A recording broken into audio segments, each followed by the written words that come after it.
Baik, bismillah. Assalamualaikum warahmatullahi wabarakatuh. Kepada yang terhormat Bapak Ibu dosen serta teman-teman semua yang kami cintai, sebelumnya kami ingin ucapkan terima kasih untuk Ibu Eka dan Ibu Daniar yang telah membantu kami dalam penyusunan proposal studi ekskursi kami kelompok vegetasi 2 yang berjudul Distribusi Tanaman Garcinia di kawasan Kebun Raya Bogor. Dengan anggotanya saya sendiri, Anis Masdar Malani, dan ditemani oleh 4 teman saya. Ada Balkis Wahyu Utami, Gia Laros Pangestu, Yohana Olivia, serta Rosa Amalia. Untuk itu, marilah kita simak pemaparan dari kelompok kami. Terima kasih.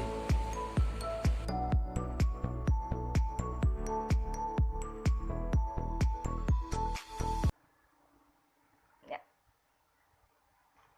Indonesia merupakan negara yang dijuluki sebagai gudang botani, serta negara dengan biodiversitas yang tinggi. Salah satunya yaitu hutan Indonesia yang kaya akan ragam jenis-jenis tumbuhan, termasuk juga kekayaan keanekaragaman jenis buah-buahan tropis. Salah satu contohnya yaitu Garcinia.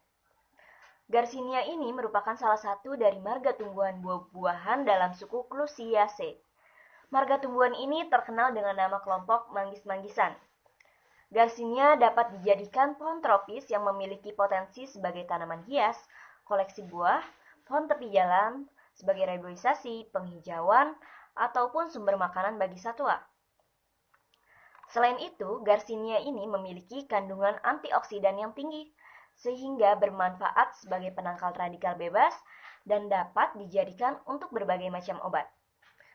Tumbuhan manggis-manggisan atau Garcinia ini tumbuh sebagai tanaman budidaya, dan masih banyak juga yang tumbuh liar di kawasan hutan. Tidak kurang dari 200 jenis Garcinia tumbuh tersebar di seluruh dunia, dan 100 jenis diantaranya terdapat di kawasan Asia Tenggara. 30 dari 100 jenis Garcinia di Asia Tenggara termasuk dalam buah-buahan yang dapat dimakan atau edible fruit. Namun, karena laju kerusakan hutan yang terus-menerus meningkat, karena kegiatan transmigrasi, pembangunan pemukiman, perkebunan monokultur, pertambangan, pencurian kayu, dan penebangan liar, hal ini khawatir mengancam keberlangsungan jenis-jenis tumbuhan asli Indonesia. Sehingga diperlukannya konservasi ex situ sebagai benteng pertahanan terhadap resiko kepunahan tumbuhan tersebut. Seperti Kebun Raya Bogor, yang berperan sebagai bank plasma ex situ dan sebagai penyedia tempat penyimpanan bagi plasma nutfah yang dikumpulkan dari cagar, serta berfungsi sebagai penghubung dengan masyarakat dalam pemanfaatan sumber daya plasma nutfah. Berdasarkan hasil pengamatan dan studi literatur yang telah dilakukan oleh Haryanto pada tahun 2007, terdapat 64 jenis Garcinia dari 476 spesimen herbarium ada di Herbarium Bogoriense Bogor, Indonesia. Sementara, berdasarkan hasil penelitian yang dilakukan uji pada tahun 2007, di Kebun Raya Cibodas terdapat sekitar 60% dari semua jenis Garcinia yang ada di Indonesia.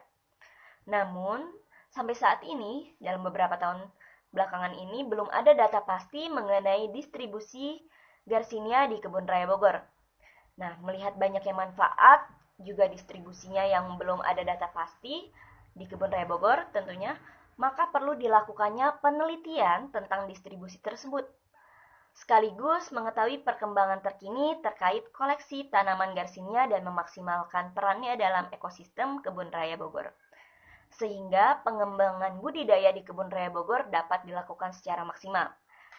Selain itu, sebagai tambahan, saran-saran strategis juga diberikan kepada pihak pengelola Kebun Raya Bogor terkait perencanaan zona koleksi tanaman Garcinia, sehingga arahan penambahan jenis dan pendistribusiannya dapat terencana dengan lebih baik. Ya, sekian dari saya. Selanjutnya akan dipaparkan oleh teman saya. Selanjutnya adalah rumusan masalah. Rumusan masalahnya yaitu bagaimana distribusi tanaman Garcinia di kawasan Kebun Raya Bogor. Lalu, tujuan dari penelitian tersebut ialah untuk mengetahui distribusi tanaman Garcinia yang berada di kawasan Kebun Raya Bogor. Persebaran flora terjadi akibat adanya peristiwa geologi yang telah terjadi pada jutaan tahun silam. Persebaran flora ini akan menempati atau muncul pada suatu habitat yang dapat kita sebut sebagai distribusi. Distribusi mengacu pada perbedaan antar tempat yang lebih baik sebagai habitatnya ataupun kelimpahan suatu populasi. Dengan demikian, perbandingan jumlah organisme yang ada di suatu tempat dapat menjadi penentu kelimpahan dalam suatu tempat. Adapun salah satu jenis flora yang banyak ditemukan di Indonesia itu adalah tumbuhan dari genus Garcinia. Nah, tumbuhan genus Garcinia ini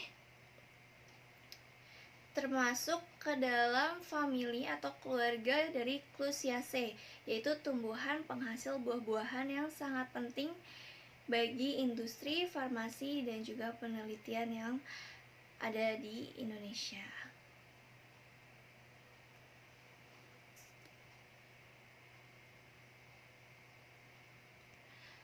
Adapun berdasarkan pengamatan yang telah dilakukan oleh Nidia Sari pada tahun 2018 itu terdapat kesamaan ciri-ciri antar berbagai jenis Garcinia. Salah satunya itu adalah daunnya yang tersusun saling berhadapan bersilangan dan warnanya akan menjadi hijau tua saat menua. Percabangan batang pada tumbuhan Garcinia ini juga memiliki percabangan yang monopodial yang arah percabangannya itu sama. Lalu daun dari tumbuhan Garcinia ini memiliki kesamaan pada tepi daunnya yang rata dengan pertulangan daunnya yang menyirip serta permukaan daunnya yang mengkilap. Selanjutnya, manfaat-manfaat dari Garcinia ini banyak sekali. Yang pertama adalah sudah pasti tumbuhan buah-buahan atau tumbuhan penghasil buah-buahan yang dapat kita konsumsi, contohnya itu adalah manggis. Lalu yang kedua, dapat dijadikan sebagai tanaman pencegah erosi, reboisasi, dan juga pohon yang ada di pinggir jalan yang dapat dijadikan sebagai pakan bagi satwa liar. Lalu juga bermanfaat bagi pernis kayu karena seluruh bagian tumbuhan Garcinia, seluruh bagian batangnya itu memiliki getah yang dapat dimanfaatkan untuk pernis kayu yang berwarna kecoklatan kekuningan. Lalu yang terakhir ini, karena Garcinia memiliki banyak kandungan kimia, maka Garcinia memiliki banyak manfaat yang dapat dijadikan sebagai obat-obatan.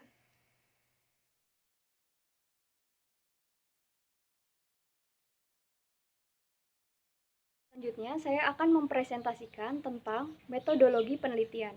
Pada metodologi penelitian kali ini, yang akan kita bahas adalah waktu dan tempat penelitian, kemudian ada alat dan bahan penelitian, yang ketiga ada prosedur penelitian, dan yang terakhir ada analisis data.